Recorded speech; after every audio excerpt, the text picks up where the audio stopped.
Kahit ito Pasko, Pilipinas, narito na po ang sigwada ng ating Ronda Probinsya. Isang ginang ang nanganak sa banyo ng Davao City Hall. Agad naman po itong tinulungan ng mga kawani ng City Hall at rumesponde din po ang Rescue 911 ng naturang lungsod para dalhin ang ginang na si Javervi Dadang sa Southern Philippines Medical Center. Nagbigay rin ng tulong pinansyal si Davao City Vice Mayor Paulo Duterte sa nasabing ginang. Si Lala Babilonia sa kanyang Ronda Probinsya.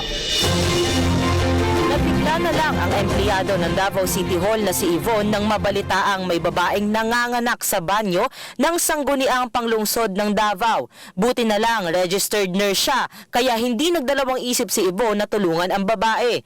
Kasama niyang tumulong ang isa ring nurse na 8 buwan din palang buntis. Actually, ang baby is pale white na and then cyanotic na from head to foot. What do you mean po by Cyanotic bluish color na, less oxygen na.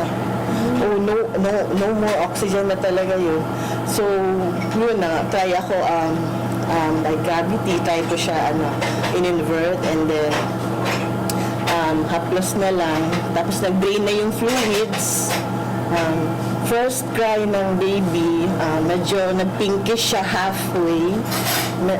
Sabi ko, thank you, Lord. Kukuha lang sana ng police clearance ang nooy buntis na si Javervi Dadang na nanggaling pa sa Ulatugbok, Davao City. Inasahan niyang sa Disyembre 29 pa siya manganganak, pero napaaga ang paglabas ng bata. Nang mabalitaan ito ng mga tauhan ng Office of the Vice Mayor, nagbigay kaagad si Davao City Vice Mayor Paulo Duterte ng tulong pinansyal para kay Dadang.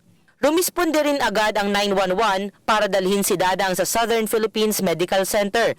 Kapag kinulang umano ang PhilHealth ng pasyente, pwede siyang lumapit sa lingap para sa mahirap ng pamahalaan ng Davao para sa karagdagang medical assistance. Para sa PTV News, Lala Babilonia.